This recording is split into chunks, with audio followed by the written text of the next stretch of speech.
Selamat datang kawan-kawan Historia, kembali lagi di dialog sejarah historia.id.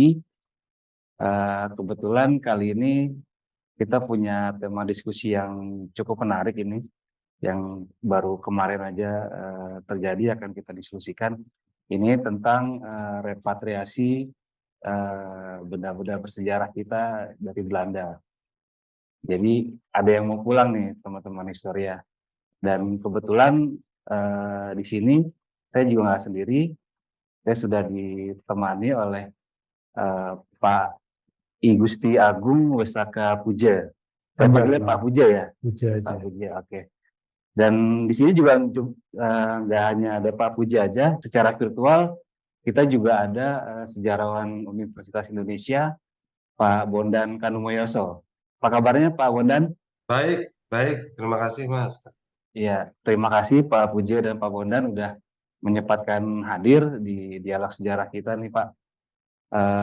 Ini sebetulnya yang jadi tema diskusi kita kan yang kemarin baru terjadi ya Pak ya, tentang kesepakatan antara dua negara. Ini teman-teman sebagai pendahuluan dulu ya teman-teman ya. Ini kemarin sekitar 2 minggu atau seminggu lalu ya Pak ya? Tanggal 10 yang lalu. Tanggal 10 Juli yang lalu, 2 minggu yang lalu. 2 minggu yang lalu ada kesepakatan antara pemerintah kita Indonesia dengan pemerintah Belanda tentang pengembalian sekitar 472 benda bersejarah Indonesia, betul ya Pak? Ya.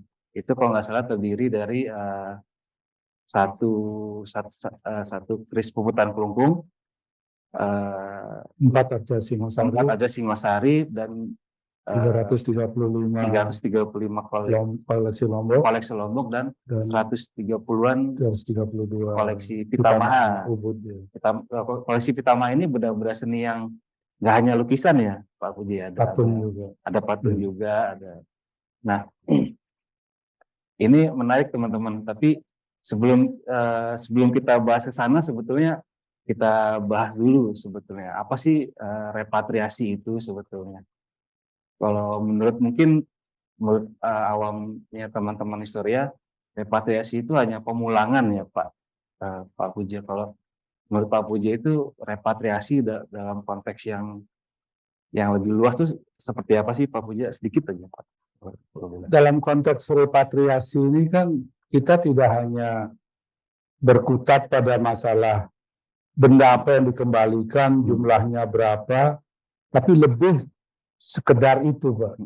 Jadi bagaimana upaya pengembalian benda-benda tersebut bisa menulis kembali sejarah tentang benda-benda tersebut. Jadi ada aspek pengetahuan yang dikembangkan dari pengembalian benda-benda tersebut. Ini juga bagus sebenarnya untuk memperdalam lebih jauh tentang sejarah benda-benda tersebut, kenapa benda-benda tersebut sampai di Belanda prosesnya, dan terutama juga yang penting adalah aspek kultural dari benda tersebut. Ini yang ingin kita raih, ini yang kita kembangkan ke depannya. Makanya kita sebut proses ini juga adalah proses sebagai knowledge transfer, jadi transfer of knowledge, dan juga creation of knowledge. Jadi membuat pengetahuan tentang objek-objek tersebut. Nanti Pak Bondan akan menjelaskan lebih lanjut mengenai hal itu. Oke, berarti ya, tidak hanya memulangkan ke sini ya Pak ya, tapi ada produksi pengetahuan lah untuk kita. Betul. Dan sepengetahuan saya juga sebetulnya isu repatriasi ini juga sempat menjadi geger tidak hanya di Eropa tapi juga di seluruh dunia. Kalau nggak salah ketika ada pidatonya Presiden Prancis ya, Macron ya. Emmanuel Macron di Burkina Faso, dia kalau nggak salah waktu itu lagi pidato di 2016 di Burkina sekitar 2017 atau 2018, bahwa isunya yang diangkat itu sebetulnya dekolonisasi, tapi salah satunya adalah pengembalian warisan benda-benda dari Afrika gitu kan.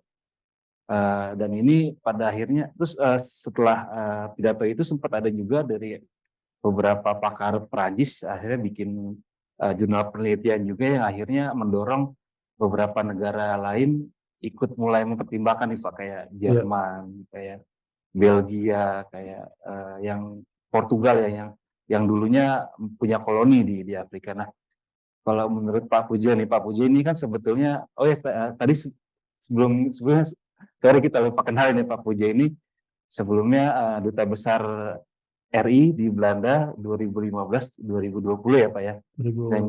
Dan juga mengetuai tim repatriasi benda bersejarah asal Indonesia di Belanda. Pak Bondan ini juga salah satu anggotanya, dan Pak Puja sebagai ya istilahnya backgroundnya diplomat juga lah Pak ya, kan Duta Besar. Kalau menurut Pak Puja nih Pak, tentang isu repatriasi dunia ini, Pak Puja melihatnya seperti apa, dan mungkin di Belanda kan mungkin 5 tahun di Belanda melihatnya seperti apa Pak di Belanda? Apakah kenapa baru sekarang banyak benda-benda kita dikembalikan gitu Pak? Kalau saya boleh sedikit flashback ya, kilas balik berkaitan dengan repatriasi benda-benda bersejarah ini kan, kalau kita bicara tentang benda-benda bersejarah, itu kan kita ingat film-film Indiana Jones, atau bahkan sebelum Indiana Jones ini populer di bioskop-bioskop, jauh sebelum itu juga ada seorang novelis Prancis, dan dia juga teoretikus seni, dan juga dia seorang menteri kebudayaan Prancis yang namanya André Malraux. André Malraux ini juga punya ketertarikan terhadap benda-benda purbakala yang dicuri, yang dijarah, yang kemudian dibawa ke luar negeri. Ini sebenarnya juga menjadi semacam tonggak ya untuk kita mulai tertarik pada benda-benda purbakala tersebut. Apalagi dalam konteks ini ada aspek injustice-nya, ketidakadilan sejarah di sana. Karena benda-benda tersebut merupakan hasil sejarahan yang dibawa secara paksa ke luar negeri dari negara asalnya. Nah, dari situ kita melihat bagaimana perkembangan mengenai repatriasi ini yang berkembang di Eropa pada khususnya. Kalau kita lihat catatan-catatan tadi, Mas Reni nyebut soal Prancis, bahwa banyak negara-negara Eropa yang sudah mulai mengembalikan sebelum Belanda sebenarnya. Kita lihat misalnya Belgia, itu mengembalikan tahun 2022 sekitar 883 koleksi ke Kongo. Dan masih banyak, ada sekitar 45.000 koleksi dari Kongo dan Afrika lainnya yang ada di Belgia. Bahkan Belgia mengembangkan suatu atau membentuk suatu ketentuan atau law yang disebut sebagai generic law. Itu untuk mengatur segala sesuatu yang berkaitan dengan program-program repatriasi. Nah, di samping itu juga Jerman mengembalikan banyak sekali benda-benda bersejarah dari Afrika, sekitar 11.530. Itu dari Nigeria dan juga dari Benau. Itu dikembalikan. Amerika juga mengembalikan banyak sekali benda-benda. Nah, kalau Amerika ini lebih khusus lagi karena yang dikembalikan adalah benda-benda dari hasil jarahan atau bukan jarahan, dari penjualan dari art dealer. Kayak di pasar-pasar gelap. Di pasar-pasar gelap itu, nah, dia mengembalikan ke India, ke Kamboja, ke Italia. Nah, itu diambil dari art dealer India, orang India Amerika yang namanya Bubas Kapur. Itu ada proses pengembalian yang cukup unik juga. Inggris mengembalikan juga berbagai benda-benda, apalagi terakhir-terakhir ini delegasi Kamboja datang ke Inggris untuk meminta beberapa benda-benda bersejarah Kamboja.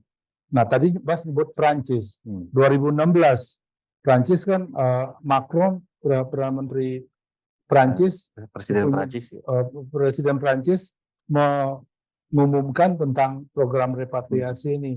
Meskipun kemudian baru tahun 2018 disahkannya laporan tentang pengembalian benda-benda ke Afrika tersebut.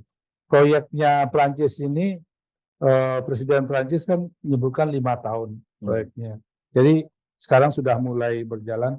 Belanda sebelum ini tahun 2013 juga sudah pernah mengembalikan 4 benda ke Siprus, ke gereja Siprus, yang melalui The Hague Convention tahun 1954, the first protokolnya.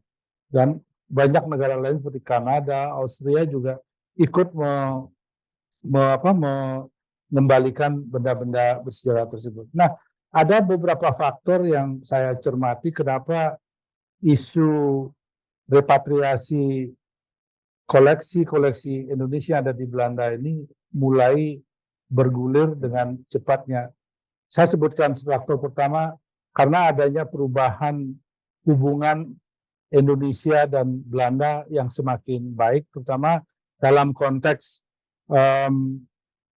repatriasi ini, dan juga dalam konteks bagaimana men-treat benda-benda budaya Indonesia yang ada di Belanda. Yang kedua, seperti saya tadi sebutkan, perkembangan di seluruh Eropa. Negara-negara Eropa sendiri berkaitan dengan program-program repatriasi. Nah, ketiga, adanya semakin kuatnya adanya pengakuan terhadap ketidakadilan sejarah terhadap benda-benda tersebut yang ada di berbagai museum. Yang keempat, nah ini juga UNESCO kan mempunyai fokus dan juga perhatian yang besar terhadap program-program repatriasi ini.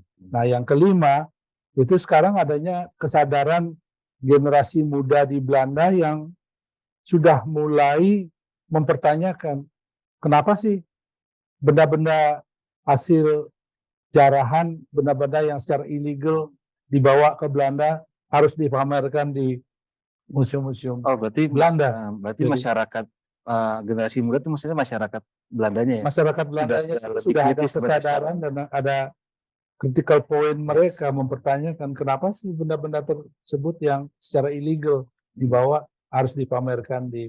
Karena mungkin kalau dulu itu merupakan kebanggaan masa lalu, tapi sekarang ini kan mereka mungkin malu gitu mempertontonkan benda-benda hasil jarahan di negaranya. Ini ada semangat baru dari generasi muda Belanda yang mempertanyakan benda-benda itu. Nah, ini kemudian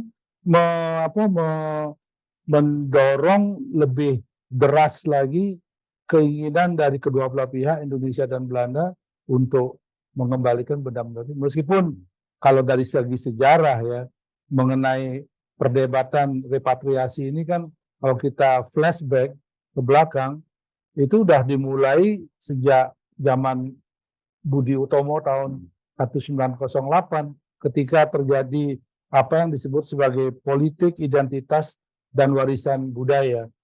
Kemudian dari 1908 Budi Utomo, kemudian di tahun 1930-an ada politik kebudayaan sudah mempertanyakan apakah patut benda-benda tersebut berada di luar daerah atau negara asalnya. Gitu. Nah, kemudian setelah Indonesia merdeka kan baru muncul lagi perdebatan-perdebatan itu yang lebih diformalkan seperti pada waktu Konferensi Meja Bundar tahun 49, kemudian kunjungannya Muhammad Yamin, kemudian terutama di Konferensi Meja Bundar pasal 19 mengenai draft persetujuan kebudayaan itu sudah disebutkan mengenai transfer benda-benda budaya, tapi kan tidak terrealisir karena hubungan kita dengan Belanda pada waktu itu buruk sekali. Dan kemudian ada persetujuan kebudayaan tahun 1968, dibentuknya Komite 1975 Indonesia dan Belanda, itu mulai dikembalikan naskah negara Kertagama dari Empu Prapanca.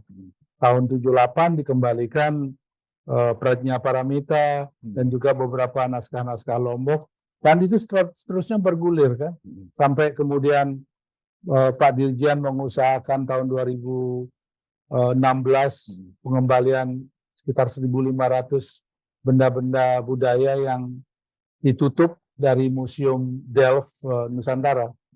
Itu kemudian kembali, kemudian keris di Ponorogo kembali tahun 2020. Nah, sebenarnya proses ini juga yang terakhir-terakhir ini, 5 tahun terakhir ini kan di-trigger atau didorong sangat kuat karena Pak Dirjen sendiri yang punya komitmen pribadi yang kuat sekali. Beliau datang ke Belanda, menjelaskan ke Belanda, nggak bisa ini cuma pengembalian benda-benda begitu aja. Harus ada tindak lanjutnya, harus ada knowledge creation-nya, aspek knowledge creation-nya, dan follow up-nya seperti beasiswa, research, dan lain sebagainya. Nah, baru kemudian tahun 2023 ini proses untuk pengembalian yang sekarang ini berlangsung dengan cukup baik, tapi kita ketahui waktunya juga tidak simpel, tidak cepat, dan perlu waktu sekitar 3 tahun untuk proses ini. Itu yang mungkin bisa saya sampaikan. Ya, soal itu mungkin nanti saya mau kulik lagi Pak. Ya, silakan. Ini kan tadi masih berkaitan juga, tadi kan Pak Puji bilang pada akhirnya juga Belanda, publik Belanda generasinya sekarang sudah mulai ada critical point soal yang pada akhirnya mendorong mengembalikan benda-benda kita. Ini soal ini saya mau ke Pak Bondan nih Pak. Pak Bondan, kan sebetulnya juga upaya-upaya kita untuk memulangkan benda-benda itu tidak hanya baru terjadi 2016 itu, tapi sebetulnya 2016 dan sampai sekarang gitu maksudnya ya. Tapi juga sudah mulai dari eranya Bung Karno ya, tadi sempat disinggung Pak Puja juga, mungkin eranya Budi Utomo. Mungkin secara formal pemerintahnya di eranya Bung Karno dengan Pak Muhammad Yamin ya waktu itu untuk kalau menurut Pak Bondan sebetulnya dari era Bung Karno terus pada akhirnya baru satu persatu sedikit-sedikit baru kembali di eranya Orde Baru gitu sampai sekarang. Kalau menurut Pak Bondan pertama gambarannya Pak Bondan tentang upaya-upaya kita waktu itu, dan mungkin apa saja sih Pak ininya halangannya, maksudnya tantangannya di saat itu ya Pak ya, di eranya Bung Karno sampai eranya Pak Harto dan era sampai sekarang gitu untuk mengembalikan benda-benda itu ke negara kita gitu, negara asalnya. Ya, Pak Bondan. Iya baik ya, saya kira ini terkait juga dengan suasana ataupun kondisi hubungan antara Indonesia dengan Belanda ya. Jadi pengembalian benda-benda atau repatriasi ini juga terkait dalam konteks hubungan bilateral kedua negara. Nah, sekarang ini memang kondisi hubungan bilateral baik sekali antara Indonesia dengan Belanda. Ya, proses ini bisa dilakukan dengan baik. Tapi kalau kita merunut kepada apa yang terjadi misalnya di abad 20, terutama setelah Indonesia mendapat pengakuan kedaulatan di tahun 49, hubungan kita ketika itu dengan Belanda tidak sebaik sekarang. Saya tidak mengatakan buruk juga. Tetapi ini menjadi kendala begitu ya, karena ketika itu banyak isu-isu yang lebih krusial ya, misalnya tentang pengembalian Papua gitu ya, tentang keberadaan perusahaan-perusahaan Belanda yang masih beroperasi di Indonesia, karena sesuai dengan kesepakatan di dalam konferensi meja bundar misalnya, bahwa Belanda dan seluruh asetnya yang ada di Indonesia itu wajib dilindungi oleh pemerintah Indonesia yang ketika itu diberi pengakuan kedaulatan. Dan ini menjadi problem besar karena kemudian kita merdeka secara politik, tetapi secara ekonomi apakah kita sudah sepenuhnya merdeka? Ini satu pertanyaan yang sangat penting yang mengemuka misalnya di tahun 50-an. Sehingga ketika itu fokus utama lebih diberikan kepada upaya-upaya untuk menegakkan kedaulatan misalnya di bidang, karena perusahaan-perusahaan Belanda misalnya itu masih beroperasi, menguasai sektor-sektor penting dari ekonomi modern Indonesia. Memang sudah ada perhatian, betul tadi disampaikan oleh Pak Puja ya, untuk mengembalikan benda-benda pun barang-barang yang dibawa atau diangkut oleh pemerintah kolonial ketika itu ke negara induk. Nah, tetapi memang fokus utama tidak ke sana. Nah, ketika itu kita lebih kepada upaya-upaya untuk menegakkan kedaulatan ekonomi dan mengembalikan Irian Barat ya. Irian Barat yang ketika itu masih diduduki ya, di koloni tanda petik lah, kalau kita mau mengatakan sesuatu yang mungkin tidak pandangan dengan pihak Belanda ke pangkuan Indonesia. Nah, karena itulah fokus itu tidak ke sana. Ini yang menjelaskan kenapa mungkin upaya-upaya yang lebih serius baru dilakukan di masa pemerintahan Pak Harto ya. Di zaman Soekarno ini sebetulnya kita ada hal-hal yang krusial, sangat mendesak untuk diselesaikan. Nah, kemudian setelah pengembalian Papua dan perusahaan-perusahaan Belanda dinasionalisasi tahun 58 ya, dan orang-orang Belanda juga kembali ke negaranya. Ketika itu ada sekitar 50.000 lebih orang Belanda yang sebelumnya menempati sektor-sektor ekonomi modern di Indonesia, dari level menengah sampai pimpinan. Itu kan kita ketika itu tiba-tiba dihadapkan pada kesulitan untuk menyediakan sumber daya manusia. Jadi momentumnya memang belum tepat. Jadi bayangkan kalau ketika itu ada komite repatriasi, saya tidak bisa membayangkan apakah kita bisa sesiap seperti sekarang misalnya, dengan punya satu fondasi pengetahuan yang cukup solid lah, yang seperti yang kita miliki saat ini tentang apa-apa yang harus kita perjuangkan ya. Bagaimana kita berdialog dalam konteks yang setara dengan Belanda. Karena ketika itu pun mungkin sejarawan baru ada beberapa. Para diplomat kita juga fokusnya mungkin bukan ke masalah-masalah yang berkaitan dengan masalah repatriasi ataupun hal-hal yang terkait dengan masalah budaya ataupun sejarah, tapi masih pada penegakan kedaulatan dan hal-hal yang lain. Jadi memang ini momentum yang tepat sekali. Tim yang dipimpin oleh Pak Puja ini bergerak dalam satu jiwa zaman yang memang sangat mendukung. Suasana di Belanda juga sudah sangat berubah ya. Kalau kita bicara tentang isu ini di tahun 50-an bisa dibayangkan, itu resistensi akan sangat kuat ya. Rasa kecewa ya, karena mereka kehilangan sesuatu yang mungkin selama ini mereka anggap sebagai bagian krusial ya, dari identitas mereka sebagai bangsa, yaitu koloni Indonesia yang mereka sebut sebagai Bordil Van Semarang, Zamrud Katulistiwa ya, bahwa mereka harus melepaskan ini dengan satu peristiwa atau rangkaian kejadian yang mungkin menciptakan satu trauma. Jadi ada satu generasi yang mungkin atau beberapa generasi di dalam perjalanan bangsa Belanda yang mungkin sulit untuk melupakan koloni dengan demikian saja atau share history yang kita bagi bersama ketika itu. Dan ini saya kira masih kuat, generasi itu tahun 50-an, 60-an masih kuat. Nah, muncullah generasi baru. Bukan hanya di Belanda, tapi juga di Indonesia yang sudah siap dengan satu pengetahuan yang lebih matang, yang lebih mantap, dan juga dengan berbagai macam hasil dari riset yang kemudian bisa menjadi landasan dari satu dialog yang baru.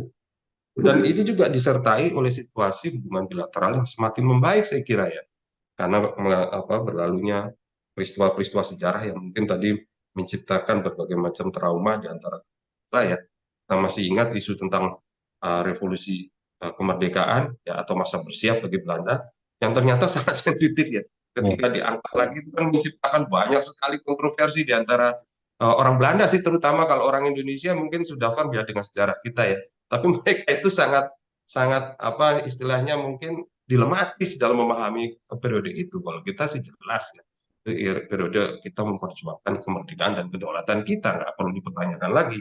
Tapi bagi Belanda itu dilema. Nah, kita harus membantu mereka untuk bisa menerima atau memahami secara komprehensif ya apa yang sedang terjadi ketika itu. Bagaimana satu bangsa itu harus melepaskan apa yang sebetulnya menjadi hak atau kedaulatan bangsa lain itu ya. Nah, ini yang sangat penting. Nah, ini saya kira adalah proses dari bagian apa yang terjadi di tahun-tahun pertengahan abad 20. Jadi repatriasi ini saya memandang adalah satu proses lanjutan dari bagaimana kita sebagai sebuah bangsa yang tadinya terikat dalam satu salinan sejarah yang disebut dengan kolonialisme antara negara penjajah dan negara jajahannya, yang kemudian secara perlahan-lahan menata satu hubungan yang baru, di mana kita berdiri setara, di mana kita punya semangat untuk saling membantu, di mana kita punya semangat untuk bekerja sama, membentuk masa depan, dan memahami apa yang pernah kita alami bersama ini dalam konteks satu pemahaman yang konstruktif ya, bukan yang destruktif atau negatif.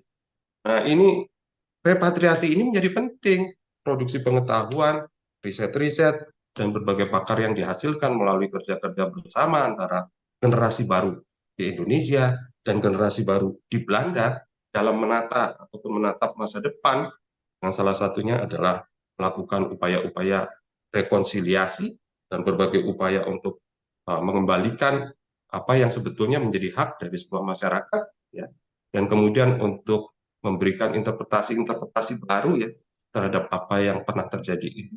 Ini menjadi sangat-sangat penting dan strategis saya kira. Jadi makna daripada repatriasi ini betul tadi seperti yang ditekankan oleh Pak Puja, bukan sekedar pengembalian barang. Ini jauh lebih luas. Ini bagian dari satu proses ya. Bagaimana bangsa-bangsa di dunia ini menata hubungan kembali. Indonesia ini salah satu contoh kasus ya. Salah satu contoh kasus mungkin yang terpenting. Ya. Saya kira ini bukan urusan antara Indonesia dan Belanda saja. Mata dunia juga menatap ya bagaimana kita menyikapi proses ini dengan baik.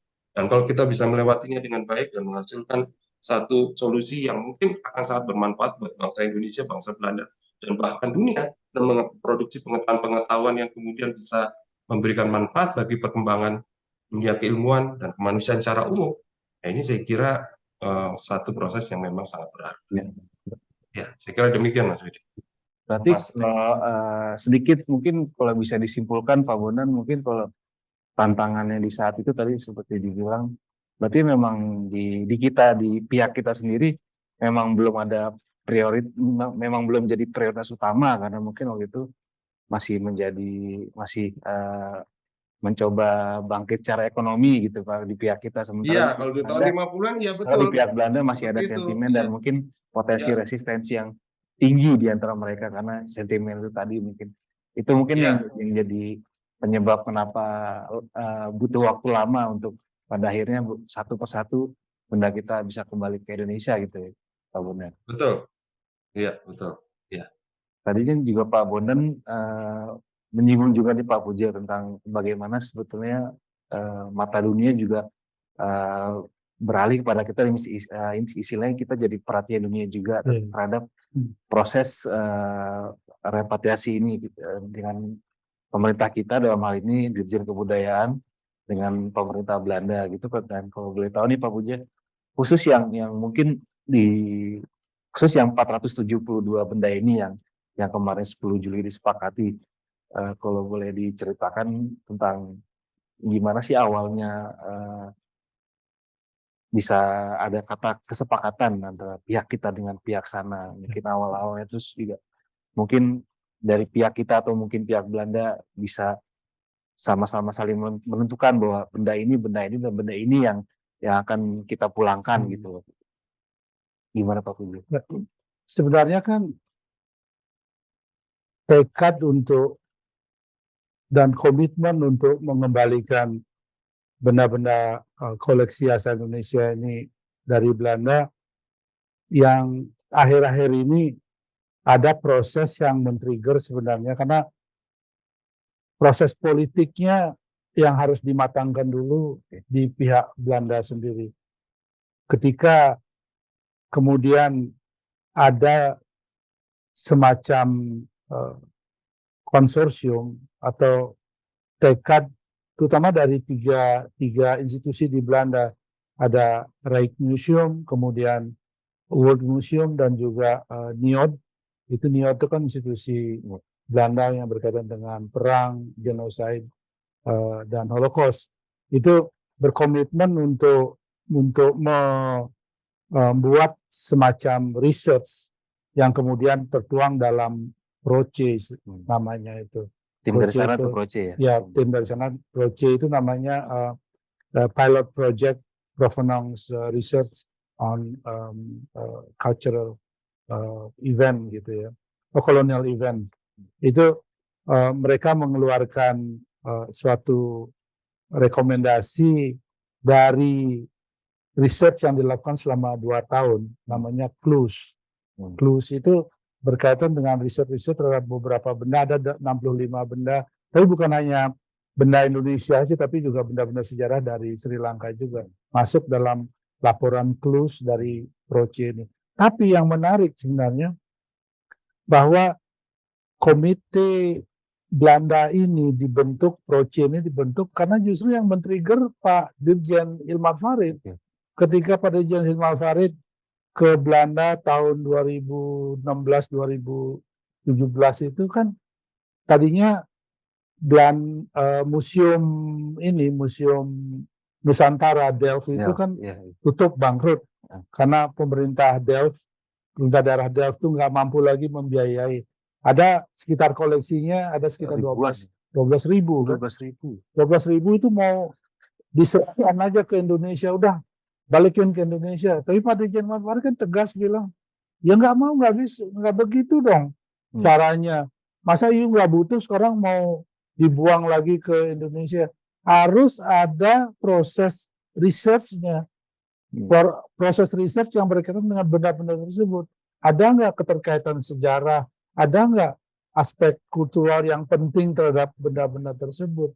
Nah, karena Pak Dirjen memang keras berposisi seperti itu, akhirnya ini yang men-trigger ketiga institusi Belanda itu, Rijksmuseum, World Museum, dan juga NIOD itu kemudian bersepakat untuk melakukan research. Nah, research ini kemudian ke program ini, rencana ini kemudian diajukan ke Kementerian Pendidikan dan Kebudayaan Belanda yang kemudian setuju untuk ketiga institusi ini melakukan research selama 2 tahun. Nah, hasil research itu yang ditrigger oleh Pak Dirjen bahwa perlunya provenance research untuk menyiapkan benda-benda tersebut sebelum kembali ke Indonesia. Nah, ini yang kemudian bergulir terus. Di salah satu rekomendasi dari provenance research itu juga, di samping itu juga ada proses politik yang dilakukan oleh Belanda, yaitu dibentuknya apa yang disebut sebagai Gonsalves Committee, Komite Gonsalves, yang memberikan rekomendasi kepada pemerintah Belanda agar benda-benda yang memiliki ketidakadilan sejarah itu dikembalikan ke negara asalnya unconditional, tanpa syarat. Itu yang ketua tim itu Pak Gonsalves itu yang Komite Gonsalves. Nah, ini belum terbentuk timnya itu. Jadi ini baru Komite Gonsalves yang merekomendasikan. Nah, dari rekomendasi Komite Gonsalves ini kan kemudian Kementerian Kebudayaan Belanda harus memajukan ini, rekomendasi ini ke parlemen. Nah, di parlemen ini kemudian terjadi perdebatan yang hangat kan, mengetahui sensitivitas dari Kementerian Kebudayaan Belanda komit betul dan bertekad untuk menyetujui rekomendasi dari Komite Gonsalves.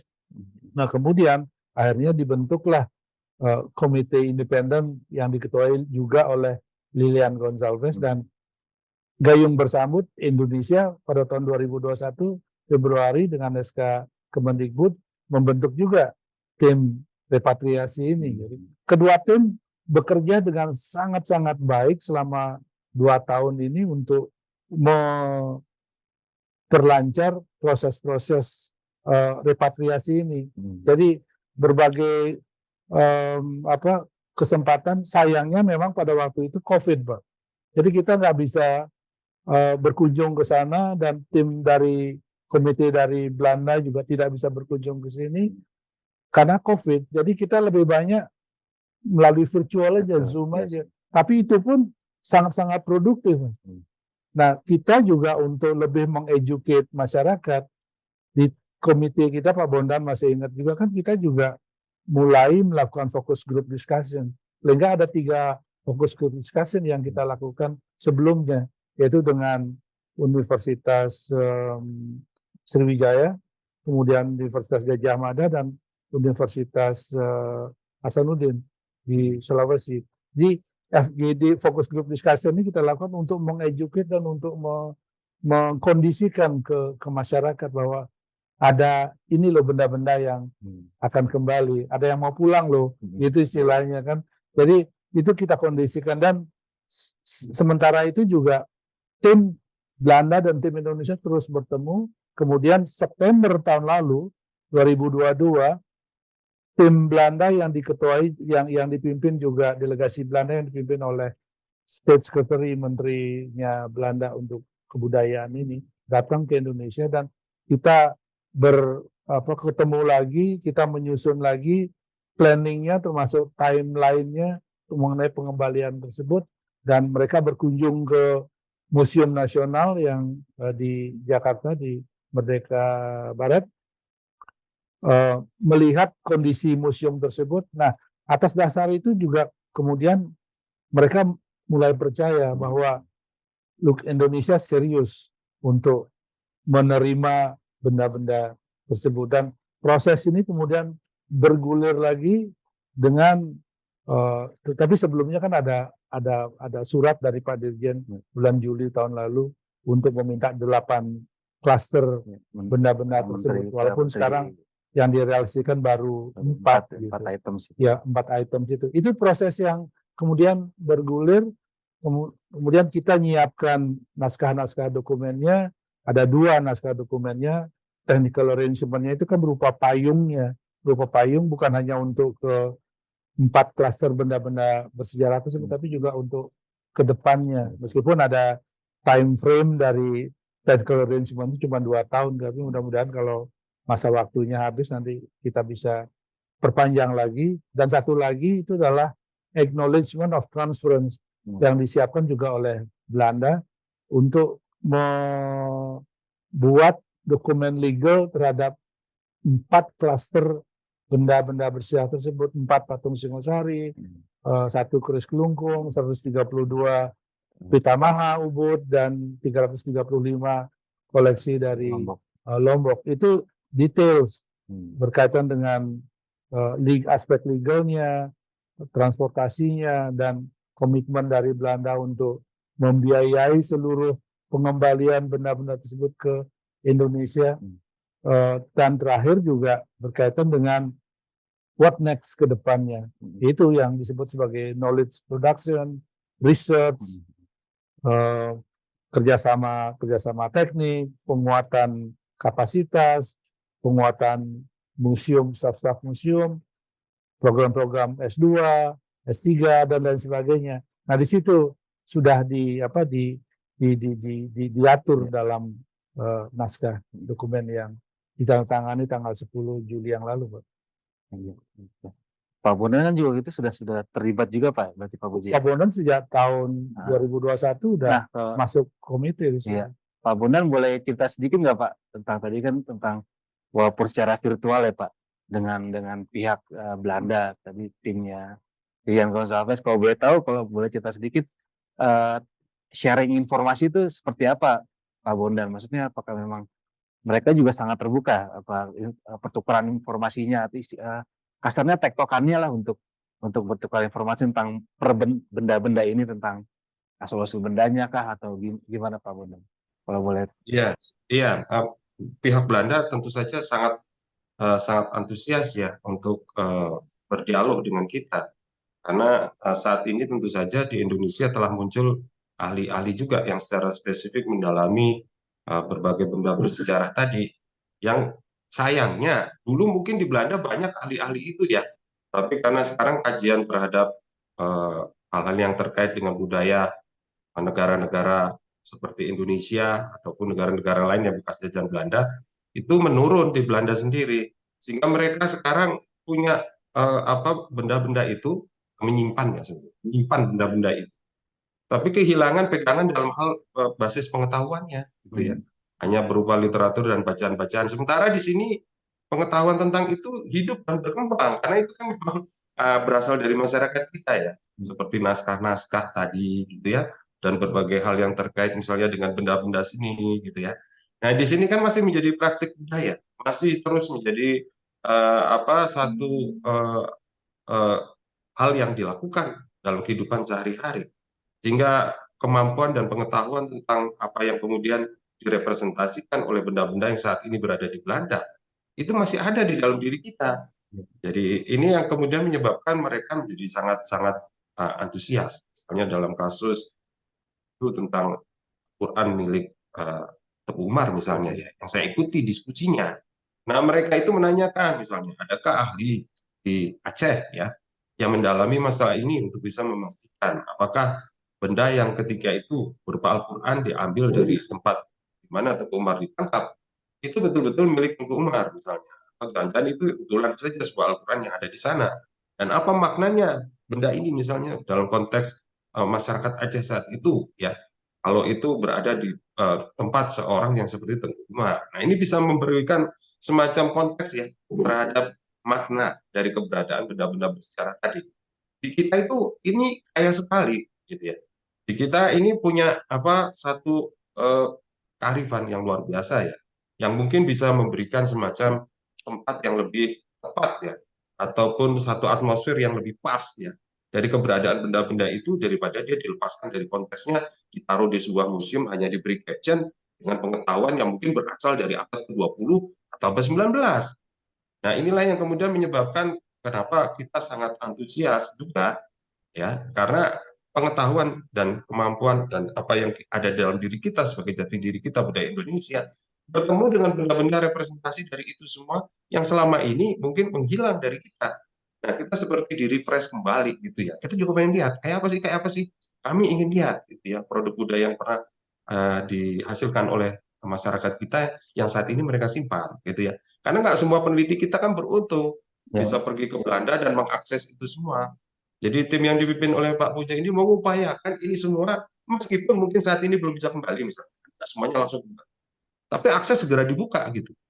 Artinya kemudian kalau peneliti kita ingin melakukan sebuah riset misalnya tentang sebuah fenomena budaya yang ada di dalam masyarakat, entah secara sejarah, antropologi, ataupun pengetahuan-pengetahuan yang lain gitu ya, karena bisa juga sifatnya sangat praktikal, teknologi dan segala macam, itu bisa mengakses benda-benda yang saat ini mungkin disimpan di berbagai tempat, nggak hanya museum di Belanda. Nah, ini saya kira penting ya. Mungkin target akhirnya tentu saja bukan mengembalikan semuanya, nggak semuanya juga perlu harus dikembalikan gitu ya. Tetapi bagaimana sharing pengetahuan ini bisa berlangsung. Dan itu sudah direpresentasikan dalam pertemuan-pertemuan yang tadi disebutkan oleh Pak Bunda. Atmosfer dan suasana dialognya itu terasa kok. Nah, itu ingin saling belajar bersama gitu ya.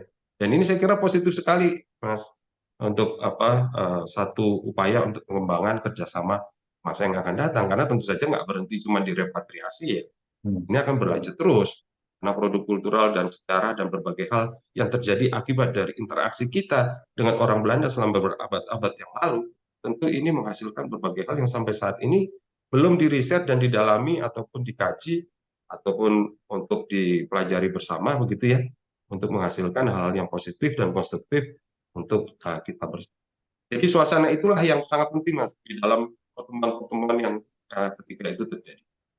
Berarti walaupun secara virtual cair juga ya Pak Bondan ya. Ya, karena memang ini satu Tekanan upaya dengan untuk informasinya. saling belajar ya. Jadi memang suasananya yang dikembangkan seperti itu. Kita saling bertukar informasi, saling bertanya begitu ya, dan saling belajar satu dengan yang lain berdasarkan apa yang kita tahu gitu ya. Dan ini tentu sangat bermanfaat. Karena ilmu kan berkembang dengan cara seperti itu, dialektika ya.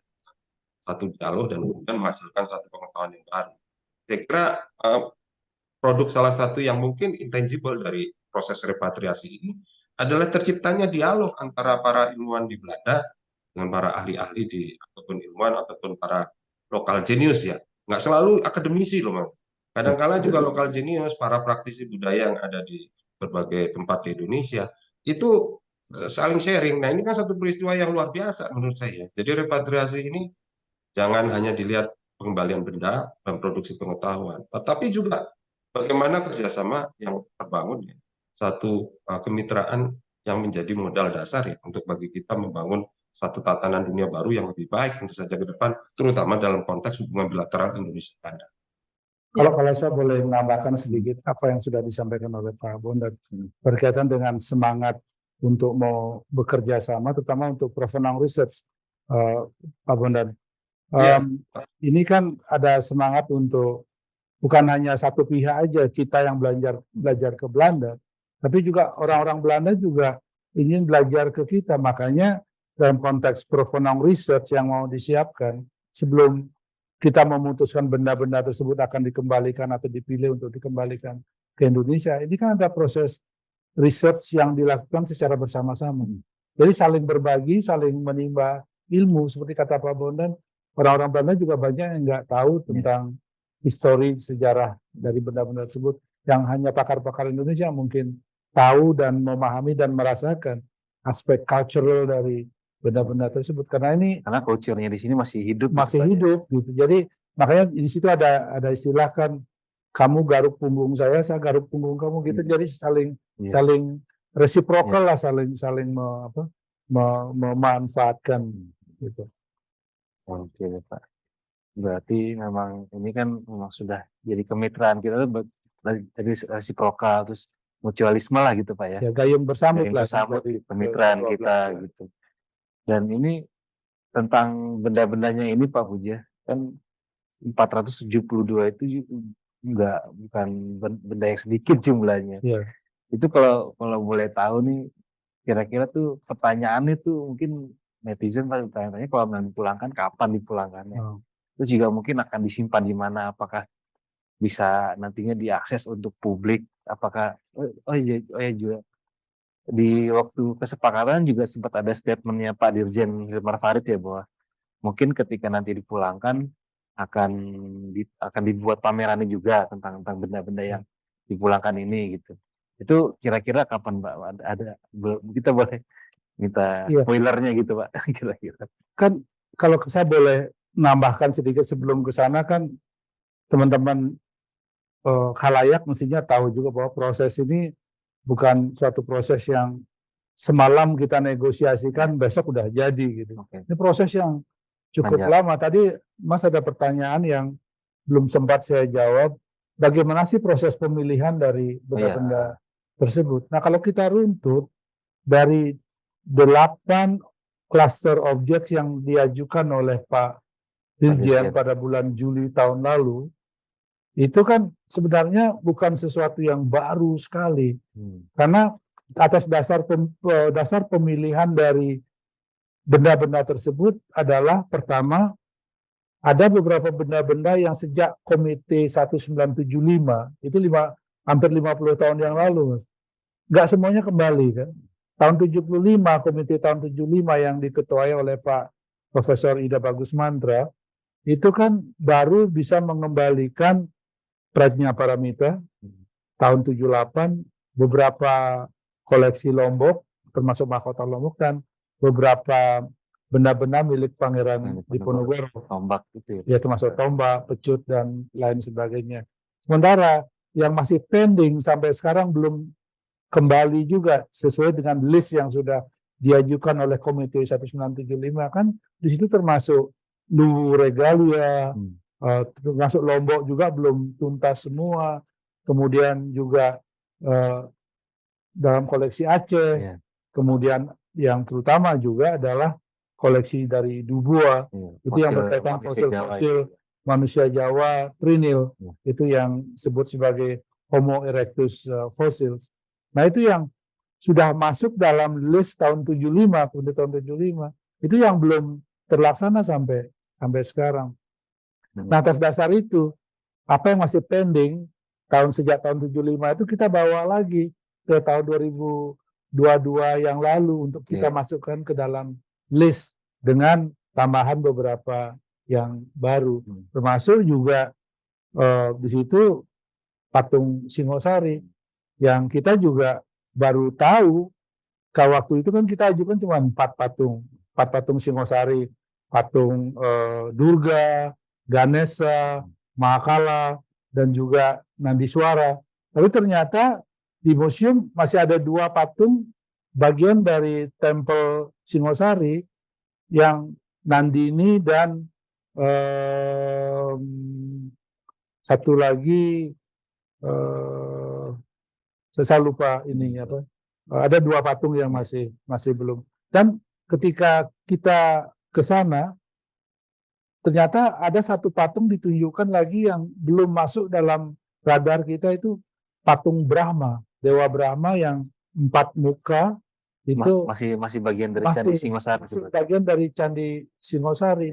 Nah, itu yang ke depannya ingin kita proyeksikan untuk bisa dikembalikan. Nah, tentunya kita cek lagi nanti beberapa koleksi-koleksi lain lagi yang mungkin bisa dikembalikan. Nah, berkaitan dengan rencana untuk publik, karena ini prosesnya repatriasi ini kan proses G2G.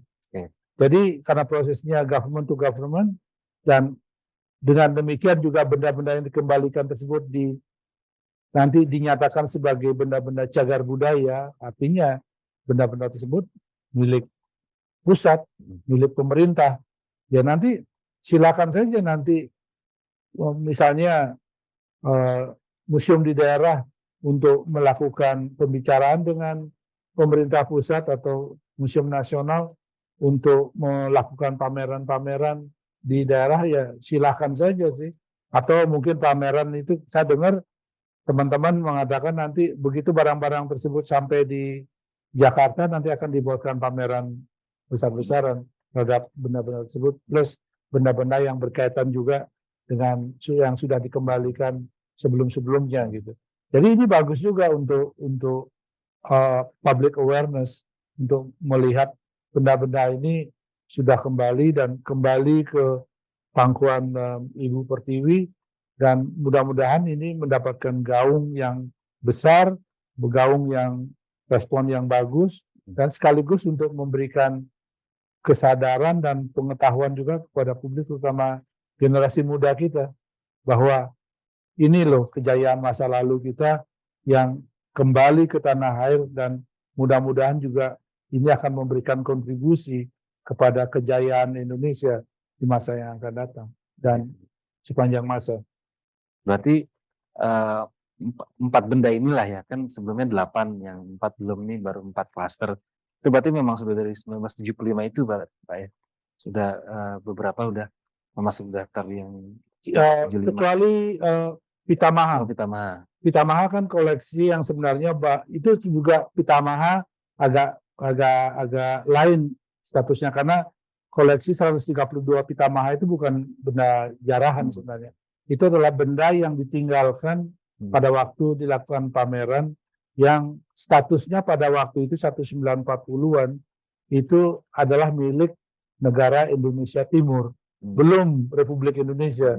Jadi ketika selesai tahun 1955 pameran di Brussels, di Prancis, di Belanda, itu ditinggalkan karena statusnya pada waktu itu belum jelas mau dikembalikan kemana, karena itu masih dalam status pada waktu itu negara Indonesia Timur. Statusnya berarti ketinggalan lah gitu Pak. Ya ditinggalkan, bukan ketinggalan. Nah ini kemudian pemerintah Belanda ingin mengembalikan juga benda-benda tersebut yang punya nilai seni yang luar biasa tingginya, Mas. Silakan Pak kalau mau minum dulu. Iya ya, Pak Bondan minum virtual dulu. Iya, karena kan pasti kan publik juga bertanya-tanya kalau memang sudah dikembalikan nanti akan disimpan di mana, dan juga mungkin bagaimana cara kita merawatnya, karena yang saya baca juga Pak kan berbarengan juga sama pihak Sri Lanka Pak ya, Iya. waktu itu. Terus juga yang saya baca kalau pihak Sri Lanka itu bahkan sampai bikin kerjasama lain dengan pihak Belanda untuk mereka bikin chamber khusus untuk memulangkan benda-benda yang mereka tuh, ada meriam, ada senapan dan pisau itu segala. Kalau Sri Lanka nggak terlalu banyak, malah kita yang jauh lebih maju. Kita udah sampai pada pemerintah Sri Lanka, mungkin karena masalah domestiknya belum sempat mengirimkan delegasinya ke Belanda. Kita yang sudah sangat-sangat progresif itu untuk pengembalian benda-benda tersebut. Nah, berkaitan dengan kesiapan museum, ini kan juga menjadi pertaruhan kita, Mas. Ketika nanti benda-benda tersebut sudah dikembalikan, pertanyaan bukan hanya di Indonesia, itu juga pertanyaan wartawan, media internasional, itu mampu nggak kita merawatnya? Pada waktu itu saya diwawancara oleh beberapa media di Belanda, pertanyaan yang sama, Indonesia mampu merawatnya? Saya bilang mampu, Indonesia mampu. Saya tanyakan mereka, Anda udah pernah berkunjung ke Museum Nasional di Jakarta nggak? Enggak, katanya. Ya bagaimana Anda meragukan kemampuan kami kalau Anda nggak pernah berkunjung ke sana? Jangan kan media Pak, banyak netizen kita Pak kan di beberapa postingan kita Instagram dan di ini Pak Boni juga sempat bikin itu ya Bit ya, polling ya Bit ya, Iya, tentang repatriasi ini, bahwa sebetulnya ya netizen sih iya, sebetulnya iya. lebih banyak yang agak skeptis bahwa oh, lebih baik di sana aja lah, dirawat di sana, takutnya di sini malah nggak terawat itu kan. Ya, kalau dalam konteks Museum Tapi kan Nasional Indonesia sekarang kan ya, dengan adanya apa birokrasi baru di museum museum ya, MCB kan ya. Eh, eh, jadi di bawah MCB ini kan ada sekarang 17 museum yang sudah di upgrade dan juga diharapkan kualitasnya meningkat gitu. Nah, paling enggak kalau kita MCB Museum Cagar Budaya ini dengan kualitas A semua, diharapkan juga fasilitas terutama security-nya. Dan kalau kita merujuk pada Museum Nasional di Merdeka Barat ini kan levelnya itu sudah ya, sangat tinggi. Karena itu ketika bulan September delegasi Belanda berkunjung ke Museum Nasional kan mereka menyaksikan sendiri bagaimana kondisi museum, sehingga mereka pun yakin gitu bahwa Indonesia mampu untuk merawat. Dan ini juga saya katakan pertaruhan kita ke depan. Jangan kemudian udah dibawa ke sini tidak dirawat dengan baik. Ini kan kredibilitas kita ini jadi taruhan, Bang. Karena itu jadi kewajiban kita bersama untuk merawat, termasuk dari aspek security-nya. Kalau dari aspek security, mudah-mudahan Museum Nasional mampu, karena benda-benda yang dikembalikan ini kan sangat tinggi nilainya, bahkan tak terhingga nilainya gitu. Ya memang harus ada pengamanan tersendiri, karena beberapa benda-benda seperti pegangan keris dari Lombok itu kan murni emas, jadi itu nggak tahu harganya berapa. Kalau tidak dibarengi dengan sistem pengamanan yang canggih, itu kan sayang gitu. Orang di Belanda saja dengan sistem security yang begitu hebat, atau di Perancis masih saja kecolongan lukisan-lukisan yang harganya mahal-mahal masih bisa dicuri gitu. Jadi ini yang harus menjadi perhatian kita, bahwa kita mampu untuk merawat, iya, kita harus mampu merawatnya dengan sebaik-baiknya. Karena itu akan menjadi pertaruhan kita ke depan.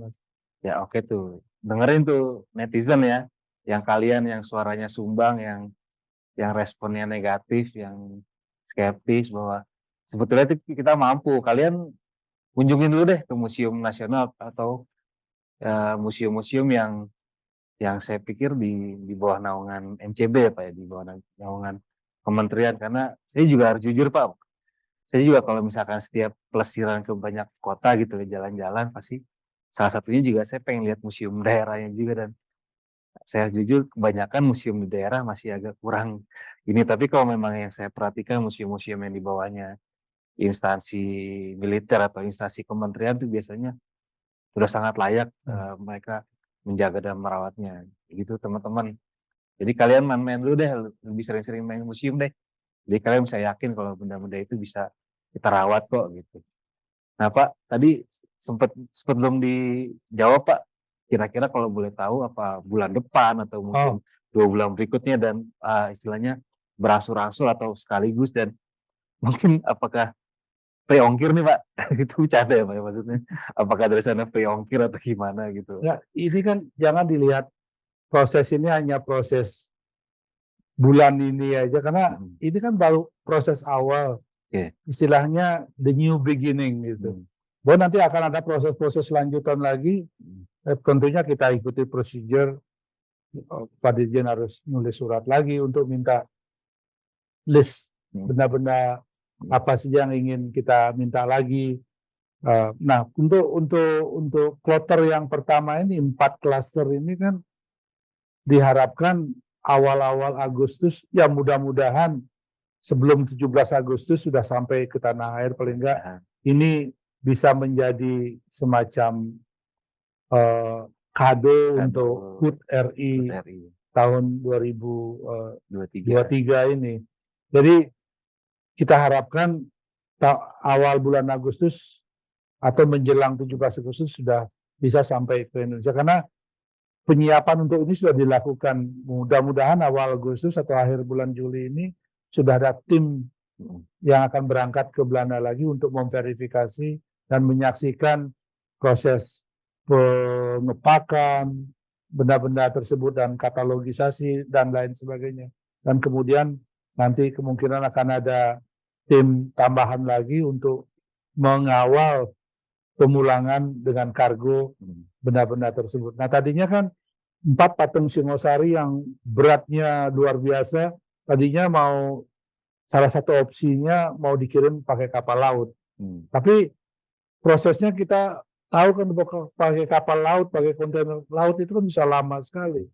Tapi kemudian dari pembicaraan yang kita lakukan sebelumnya, pihak Belanda mengatakan bisa kok kargo dengan melalui pesawat udara. Artinya akan lebih cepat dengan pesawat udara kan. Ya mudah-mudahan itu bisa, prosesnya bisa lancar dan semua pihak-pihak yang terkait di Indonesia dan terutama juga teman-teman dari Bea Cukai akan juga membantu proses ini dengan lancar sehingga bisa sampai kembali ke Museum Nasional di Jakarta dengan baik dan dengan lancar. Demikian. Iya, jadi teman-teman ditunggu aja ya. Nanti insya Allah. Ini bukan paket reguler atau same day ya teman-teman. Jadi nggak bisa langsung dibalikin gitu aja karena ada proses untuk mungkin dipetikannya harus segala macam gimana ya Pak ya. Terus juga tadi kan sempat Pak Puji juga bilang sebetulnya masih ada 8 klaster gitu. Kalau soal ini saya mau ke Pak Bondan juga nih. Pak Bondan kan juga termasuk di timnya untuk sharing-sharing informasi, bertukar informasi. Kalau nggak salah 4 yang lainnya tadi seperti yang dibilang Pak Puji itu ada, yang dibilang Pak Bondan juga ada Al-Qurannya Teuku Umar yang belum jadi kesepakatan ya. Al-Qurannya Teuku Umar, fosil-fosil manusia Jawanya Eugene de Bois, regalianya Luwu sama ini ya tutup kepala kuda Diponegoro. Tutup kepala kudanya. Kalau pelananya udah kembali tahun 78. Itu sebetulnya kalau boleh diceritain juga Pak Bondan itu yang apakah itu 4 klaster itu masih menjadi riset bersama atau gimana? Karena yang saya dengar juga sebetulnya Al-Quran Teuku Umar nggak cuma ada 1 ya Pak, kalau nggak salah 3 atau 4 yang ada di sana. Terus juga mungkin yang fosil-fosilnya Eugene de Bois, saya baca di beberapa media Belanda, memang ada keberatan dari Museum Naturalis ya kalau nggak salah ya, yang menyimpan fosil-fosil itu, Pak Bondan. Iya, ya memang ini masih menjadi bahan penelitian ya, riset. Jadi belum bisa disimpulkan apakah Al-Quran yang sekarang sedang dibahas itu betul-betul misalnya milik Umar, karena bisa saja kebetulan ada di sana ya, ataupun mungkin fosil-fosil itu terutama bidangnya arkeologi, kira-kira itu ya. Jadi ini menjadi bahan riset, sebetulnya membuka satu peluang mengadakan riset-riset lebih mendalam tentang tema-tema ini. Maka yang diperlukan sebetulnya berbagai ahli misalnya. Kalau tentang naskah-naskah misalnya seperti Quran yang kalau di abad ke-19 awal abad 20 kan kebanyakan tulisan tangan itu ya, bukan barang cetakan ya. Membayangkan kayak sekarang gitu. Tentu yang diperlukan ahli filologi gitu ya. Nah, ahli filologi ini kan memang punya kepakaran khusus untuk meneliti naskah-naskah tradisional di Indonesia. Kepakaran filologi kalau di kita itu sangat spesifik, misalnya kepakaran filologi tentang filologi naskah-naskah Islam, yang lebih khusus lagi misalnya tentang Quran-Quran yang ada di daerah tertentu misalnya. Nah ini di Belanda udah nggak ada. Saya kira mereka punya himpunan pengetahuan, tapi orangnya sudah nggak ada. Ya, ahli-ahli yang tentang itu yang dulu memang mereka miliki dalam konteks bagaimana mereka merawat koloni, sekarang sudah nggak diperlukan dan memang sudah habis. Jadi karena itulah kemudian ini perlu satu kerjasama antara kedua belah pihak. Nah, kita punya para orang-orang ataupun para anak-anak muda lah, nggak selalu pakarnya juga harus orang yang sudah menjadi ilmuwan yang matang begitu. Tapi bisa juga anak-anak muda yang punya minat yang besar untuk dalam ini. Nah ini kan peluang sebetulnya untuk mengkaji benda-benda tadi. Bukan hanya benda-benda berupa benda-benda sejarah, tapi juga naskah-naskah, tapi juga arkeologi, benda-benda artefak ya seperti itu. Bahkan arkeologinya arkeologi itu apa kuno apa itu istilahnya ya, yang meneliti tentang manusia purba dan segala macam. Nah ini kan sangat-sangat menarik, satu satu kemungkinan yang sebelumnya nggak terbayangkan antara dua negara yang memiliki hubungan kolonialisme di masa lalu ternyata bisa membuka lembaran baru, suatu kerjasama baru di bidang-bidang ilmu yang selama ini mungkin tidak terlalu banyak dikaitkan dengan wacana tentang kolonialisme, ya filologi misalnya, arkeologi misalnya, dan pengetahuan-pengetahuan yang lain gitu ya, yang selama ini mungkin kalau kita bicara tentang kolonialisme ya sejarah lah yang paling banyak berbicara atau masalah-masalah yang terkait dengan politik begitu ya. Tapi ternyata enggak, banyak aspek-aspek yang lain. Dan ini sangat menarik menurut saya. Itu saya kira adalah potensi yang luar biasa yang dibuka melalui proses repatriasi ini. Dan kemungkinan-kemungkinan untuk menggali lebih jauh masih sangat terbuka. Karena list yang disampaikan oleh Pak Dirjen, daftar barang yang menjadi prioritas, itu tentu saja akan terus berkembang gitu. Tidak hanya berhenti sampai yang kemarin apa disampaikan gitu ya. Tetapi tentu saja masih akan terus seperti yang disampaikan oleh Pak Puja berlanjut.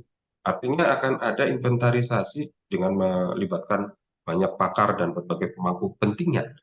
Lalu pakar akademik, pemangku kepentingan juga, yang mungkin bisa memberikan masukan-masukan. Mana sih benda-benda yang prioritas untuk segera cepat dikembalikan, gitu ya. Artinya memang benda-benda itu memiliki satu himpunan pengetahuan yang bisa mengembalikan ataupun menguatkan identitas masyarakat kita atau menghasilkan produksi pengetahuan yang kemungkinan besar akan memberikan manfaat yang besar bagi masyarakat. Nah, ini masih terus berlanjut prosesnya. Jadi sebetulnya di balik repatriasi ini banyak hal-hal lain yang juga terus berlangsung secara sinergi. Nah, ini yang sangat menarik sedikit. Ya, mungkin yang tidak terlihat dari kacamata publik, yang kelihatan kan cuma pengembalian saja. Tapi proses-proses yang tadi disampaikan Pak Puja, proses yang barusan kita diskusikan, dan apa yang nanti akan terjadi yang kelanjutan daripada apa yang sudah terlaksana sampai hari ini juga satu proses yang juga patut kita beri perhatian penuh ya, karena akan banyak menghasilkan hal-hal yang positif. Ya, Pak Pujo, boleh ada yang mau ditambahkan? Karena kan yang tadi yang tentang 4 itu kan mungkin masih dalam proses ya Pak ya.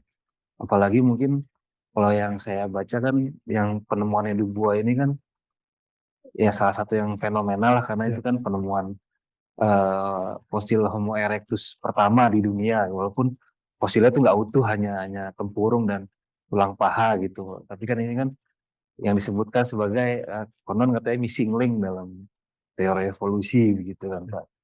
Dan apakah prosesnya ini akan sesulit apa, karena yang tadi saya dengar juga dari pihak museum sana agak keberatan gitu kayaknya. Ya mungkin narasinya bukan mereka keberatan atau tidak. Saya rasa yang lebih penting di sini adalah bagaimana kita menyamakan persepsi kita dengan pihak museum naturalis supaya jangan ada misunderstanding, kesalahpahaman.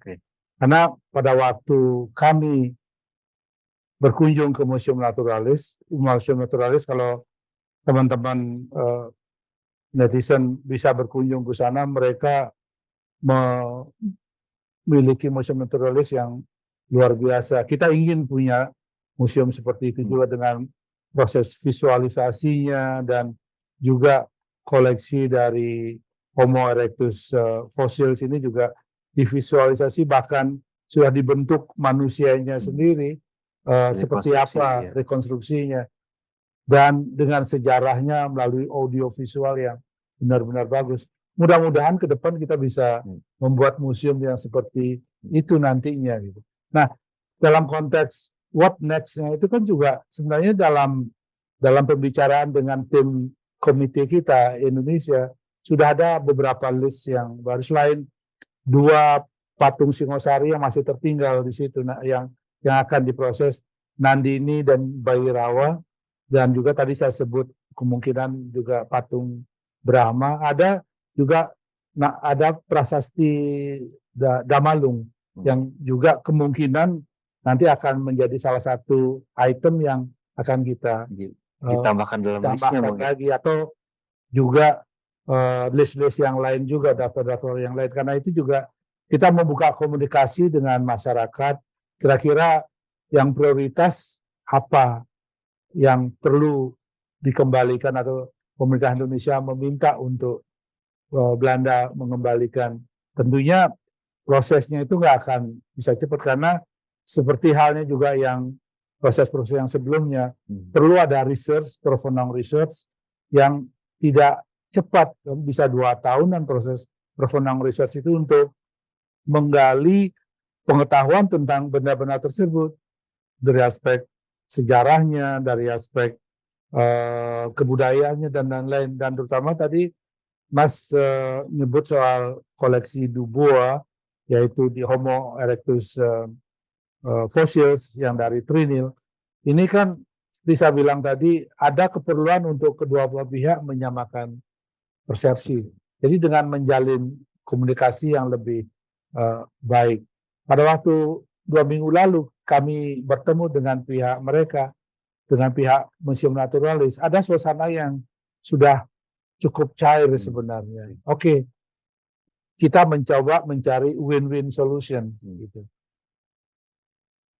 Ada beberapa kesepakatan, paling tidak ada 3 kesepakatan yang kita capai pada waktu itu. Pertama, kita terus menjalin komunikasi dengan pihak Museum Naturalis, sehingga gap persepsi, gap understanding-nya ini bisa kita semakin jembatani dan semakin terdekatkan.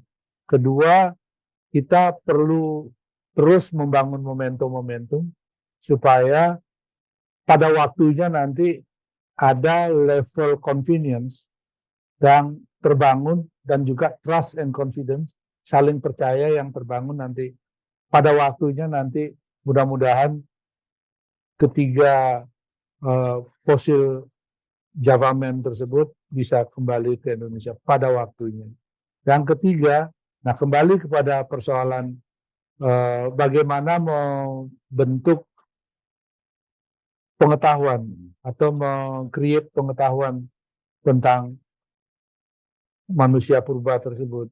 Jadi kan ini ada keperluan juga, karena generasi muda kita juga, jangan generasi muda, generasi tua kita juga nggak banyak yang tahu tentang koleksi Dubois tersebut, terutama untuk Homo erectus fosil tersebut. Jadi ada keperluan untuk kita membangun narasi yang sama terhadap benda tersebut. Karena itu juga dalam konteks capacity building, kita nanti mungkin akan melibatkan BRIN dalam hal ini juga. Karena selama ini persepsi dari pihak naturalis kan lebih kepada aspek saintifiknya saja, Mas. Sementara kami pendekatannya tidak hanya bisa dilihat dari aspek saintifik aja, tapi juga harus kaji juga dong aspek historisnya, aspek culture-nya. Jadi benda, ada tiga fosil dari Javaman itu bukan hanya benda mati saja, tapi bagaimana menghidupkan kembali. Karena suka atau tidak suka, ya pada waktu itu digalinya di bumi Indonesia, di Trinil kan, fosil tersebut. Jadi ada kebutuhan untuk capacity building, untuk membangun atau menciptakan narasi bersama. Nah itu pihak Museum Naturalis sudah bersedia untuk kita bekerja sama. Jadi ini terus kita bangun narasinya supaya miscommunication semakin bisa kita persempit, dan juga kerjasama kita bisa terus tingkatkan. Dan yang ketiga yang paling penting adalah bagaimana terus bisa membangun saling percaya ke depannya. Berarti ya mudah-mudahan lah ya, itu berarti nanti next-nya bisa tercapai juga, akhirnya bisa dipulangkan dengan tadi tambahan 3 arca lagi tadi Pak ya, 3 arca lagi yang Singosari. Dan tentunya listnya nggak eksos, jadi bisa saja ada dari masyarakat untuk menambahkan. Kita terbuka nanti. Iya. Pak, tapi kalau boleh tahu sedikit aja, kalau kan beberapa kali Pak Puja kan dalam tugas ini kan bolak-balik ke sana juga, sebelumnya kan menjabat dubes, cuma kalau menurut Pak Gambaran Pak Puja, di sana tuh sebetulnya masih seberapa banyak sih benda-benda kita yang masih di Belanda gitu. Ini gambaran pengen umum aja, pengen tahu aja Kalau gitu. kalau benda-benda heritage seperti itu kan bisa kita kategorikan apa yang disebut sebagai state-owned objects, non-state-owned object. Nah, state-owned object itu kan bisa dihitung sebenarnya. Mungkin ada puluhan ribu yang ada di situ, baik di Museum Leiden yang World Museum maupun di Rijksmuseum ataupun di Tropenmuseum. Itu ada katalognya semua, dan itu katalognya kan juga terbuka, bisa diakses di websitenya museum-museum tersebut.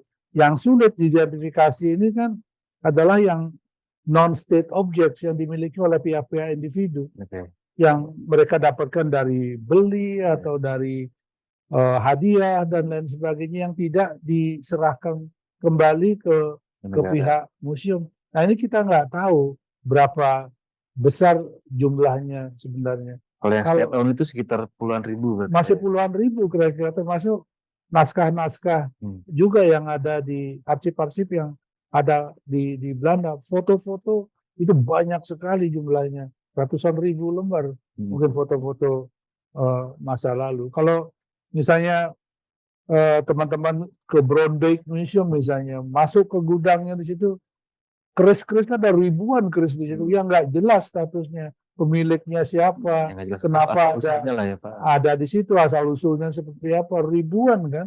Ya itu ya koleksi benda mati saja. Tapi kan kita nggak ingin ratusan ribu benda-benda tersebut dikembalikan ke Indonesia dan ditaruh di mana gitu. Ini juga berkaitan dengan kesiapan kita. Karena itu tadi saya ulangi kembali bahwa fokus kita bukan hanya mengembalikan benda-benda tersebut, jumlahnya berapa, atau bahkan ada yang nyebut supaya semuanya dikembalikan gitu. Apa memang seperti itu tujuannya? Kan tidak. Yang lebih penting bagi generasi kita ke depan ini ada transfer of knowledge-nya, ada creation of knowledge-nya, dan juga dengan demikian akan membangun kebanggaan baru pada kita semua berkaitan dengan kejayaan masa lalu bangsa Indonesia. Ini kita udah mau di penghujung acara ya teman-teman. Nih saya ada satu pertanyaan terakhir lagi nih Pak. Ini untuk Pak Puja dan Pak Bondan juga kan. Terlepas dari masih ada beberapa cluster item lagi yang dari Belanda gitu. Terlepas juga dari harus adanya riset, professional research dengan benda-benda itu sebelum dipulangkan. Terlepas dari itu semua, sebetulnya kalau dari Pak Puja dulu, dari pihak kita Pak, pemerintah kita, apakah sudah punya wacana untuk membuka kontak juga dengan negara lain selain Belanda nih Pak, tentang repatriasi juga? Karena di Inggris kan kalau nggak salah masih banyak harta-harta jarahan dari Keraton Jogja ya, waktu mereka menjarah Keraton Jogja. Terus juga masih ada prasasti Pucangan dan Sangguran. Pucangan di Kalkuta. Oh iya, di Kalkuta itu. Masih ada 2 prasasti. Terus juga mungkin di Amerika yang saya baca juga sempat ada beberapa benda peninggalan Majapahit gitu Pak, di museum yang di New York gitu. Mungkin kedepannya apakah sudah ada wacana itu dan apakah sudah membuka kontak. Dan kalau dari beberapa hari lalu saya sempat main ke Dinas Sejarah Angkatan Laut Pak. Saya langsung ketemu dengan Kadis Jarhalnya Pak Haryo. Dia juga cerita bulan-bulan pas repatriasi beliau juga sama timnya berangkat ke Belanda untuk mengecek dan menyalin beberapa salinan data militer lah waktu itu. Mereka ke Belanda dan ke Inggris. Kalau di Belanda mereka ke NIMH sangat terbuka, cuma kalau ke Inggris agak tertutup gitu Pak katanya orangnya, pihak sananya, untuk kita bisa ngebuka arsip-arsip lah. Itu cuma arsip gitu loh Pak, bukan benda-benda bersejarah. Apakah nanti sudah membuka ke Inggris juga atau ke Amerika juga gitu Pak? Baik, mungkin untuk ilustrasi saja bahwa proses repatriasi ini seperti saya sampaikan lagi dan saya ulangi, bukan soal pengembalian benda-benda tersebut dan berapa jumlahnya, tapi ada proses yang justru lebih dalam dari proses pengembalian seperti juga sudah disampaikan oleh Pak Bondan. Pertama, ini sebenarnya untuk menunjukkan kemampuan kita untuk merespon negara-negara tersebut untuk mengembalikan. Ya, kita mampu untuk menjaganya. Kemudian yang kedua, ada proses healing di situ. Healing itu untuk penyembuhan dari luka-luka masa lalu kita dengan pengembalian benda-benda tersebut. Jadi proses healing ini juga penting bagi masyarakat kita. Yang ketiga, bahwa ini kan proses pengembalian ini seperti mengembalikan rohnya kebudayaan kita kepada masyarakat. Ini proses ini yang harus juga dibarengi dengan pengembalian benda tersebut. Nah, persoalan apakah nanti benda-benda yang ada di luar Belanda juga nanti akan dikembalikan, ya bisa kembalikan kepada kewenangan pemerintah pusat dalam hal ini. Karena untuk tim kami, timnya Pak Bondan juga, ini kan masa waktunya akan habis tahun depan 2024. Nah, saya kurang tahu apakah pemerintah dalam hal ini Kementerian Pendidikan dan Kebudayaan akan membuat kebijakan baru berkaitan dengan repatriasi ini. Itu di luar kewenangan kami dan tentunya dalam hal ini saya tidak bisa menjawabnya. Bahwa proses ini adalah proses yang bersejarah, iya. Ya inilah yang disebut sebagai sejarah dalam sejarah. Ketika proses repatriasi ini bisa kita realisasikan. Jadi moto saya sebenarnya dengan proses repatriasi ini adalah back to the future. Kayak film itu ya Pak ya? Kayak filmnya semalam sih sempat tonton tadi ya. Back to the future berarti ini peristiwa sejarah baru kita mengembalikan benda bersejarah. Ini sejarah dalam sejarah gitu. Betul. Kalau menurut Pak Bondan sebetulnya menurut pandangannya Pak Bondan nih, apakah pendekatannya kita harus berbeda kalau untuk negara-negara lain seperti Inggris atau Amerika? Karena mungkin masyarakat di sana juga mungkin berbeda atau gimana Pak Bondan? Yang apakah tantangannya juga akan beda gitu Pak? Kalau untuk negara lain selain Belanda gitu. Ya pasti beda Mas. Pasti beda lah. Hubungan kita dengan negara-negara lain kan juga tentu ininya beda backgroundnya ya. Jadi strateginya juga pastinya tidak sama. Tetapi ini kan bisa jadi model yang sedang dikerjakan oleh tim repatriasi. Ini akan menjadi model jelas ini. Bahkan mungkin menjadi model bukan hanya untuk Indonesia, tapi juga untuk negara-negara lain ya. Bagaimana repatriasi bukan hanya sekedar tadi yang disampaikan berkali-kali oleh Pak Puce, pengembalian barang, tapi ada banyak hal lain gitu yang terjadi ya, yang maknanya positif tadi.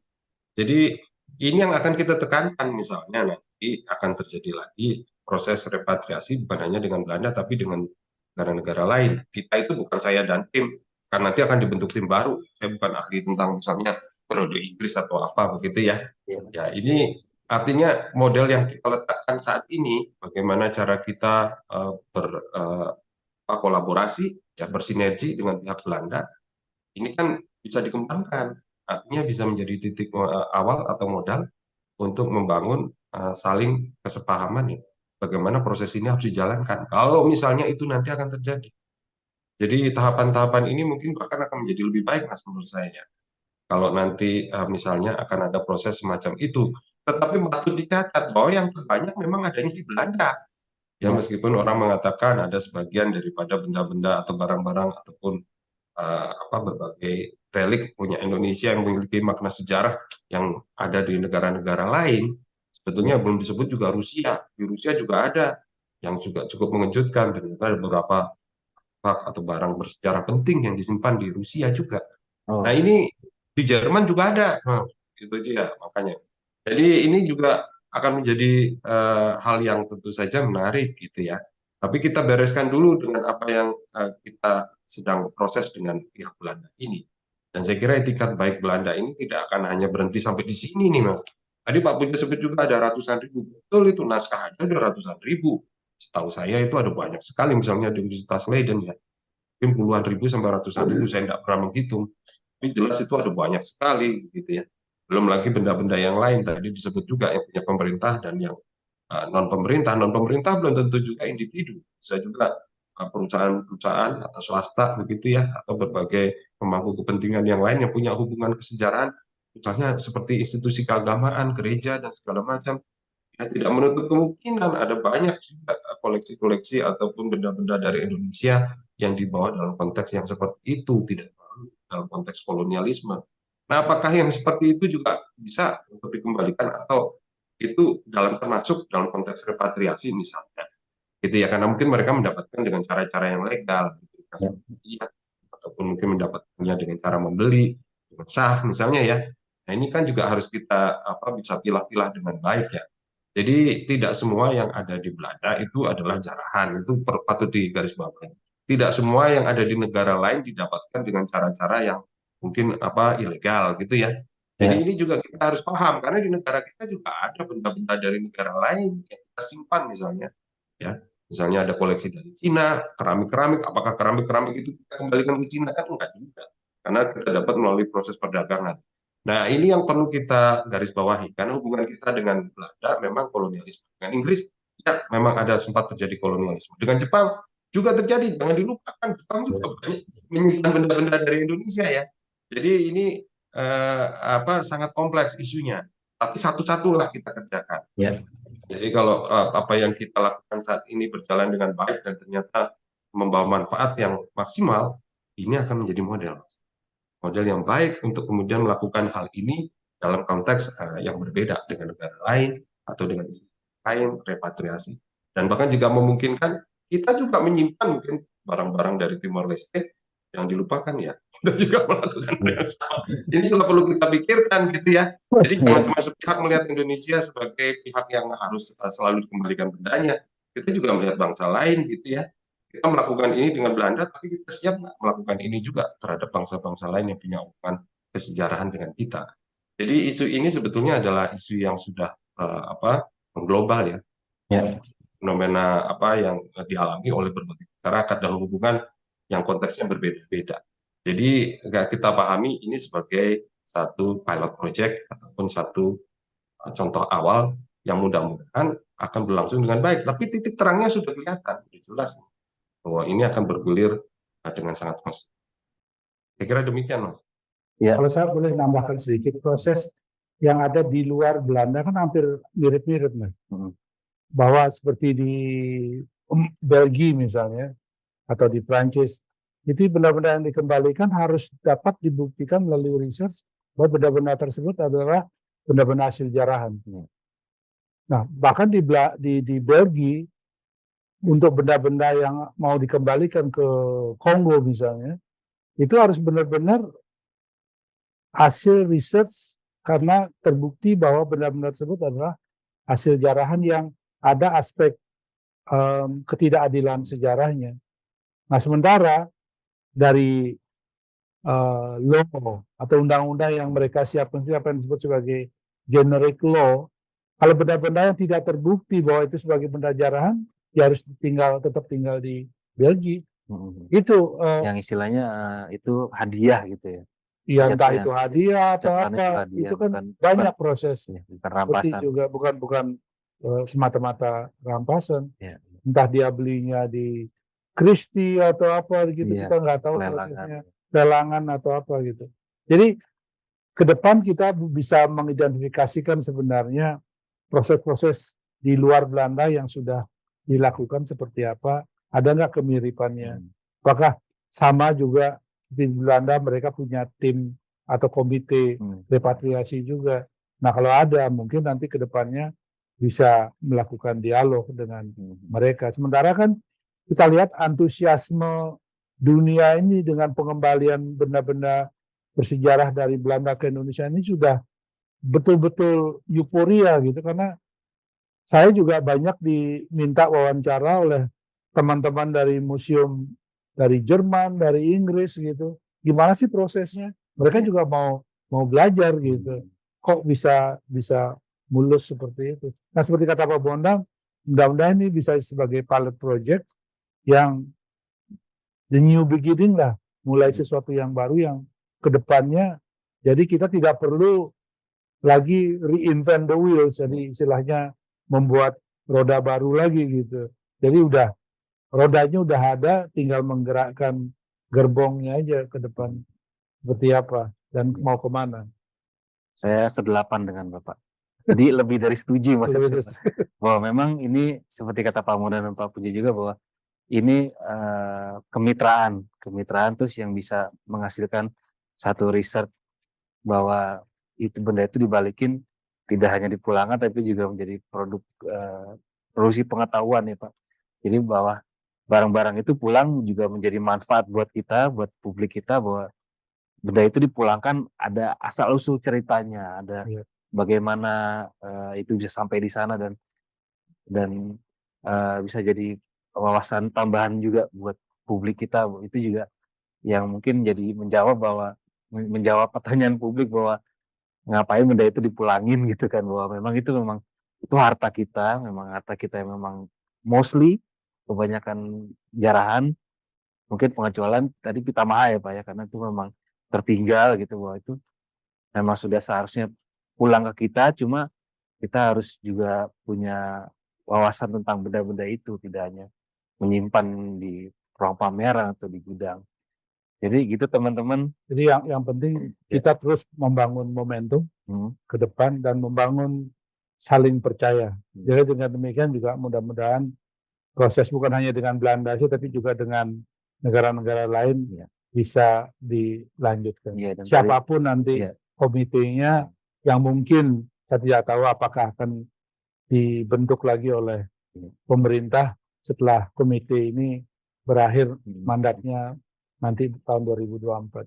Seperti kata Pak Bondan juga tadi kan, tim ini kan menjadi model juga bagaimana tim ini bekerja dari awal sampai pada akhirnya menemukan mengembalikan ada yang mau pulang itu Pak, walaupun yang mau pulang itu bukan buronan koruptor kan gitu. Itu masalah lain. Jadi gitu teman-teman, itulah diskusi kita tentang repatriasi benda-benda bersejarah yang akan dipulangkan ke Indonesia.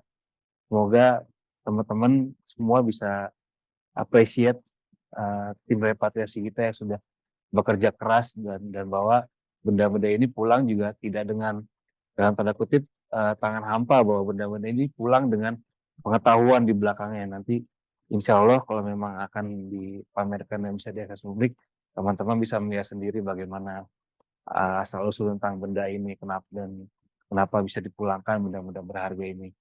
Jadi saya terima kasih banyak untuk Pak Puja. Makasih Pak atas waktunya sudah hadir di studio Historia. Juga kepada Pak Bondan Kanumoyoso yang hadir secara virtual. Terima kasih banyak kepada dua narasumber kami. Terima kasih. Sebelum berpisah teman-teman, kalau mau tahu juga beberapa hal cerita-cerita tentang repatriasi ada juga di beberapa artikel kita ya di website history.id, dan jangan lupa juga untuk cek premium.history.id ya. Teman-teman di situ bisa nanti menemukan beberapa artikel sejarah lain yang walaupun berbayar tapi terjangkau, dan itu artikel-artikel yang begitu dalam dan tajam dan teman-teman gak bakal nyesel lah. Oke, kawan-kawan Historia, sekali lagi terima kasih sudah menyimak sampai akhir. Sampai jumpa lagi di dialog sejarah berikutnya. Terima kasih. Terima kasih.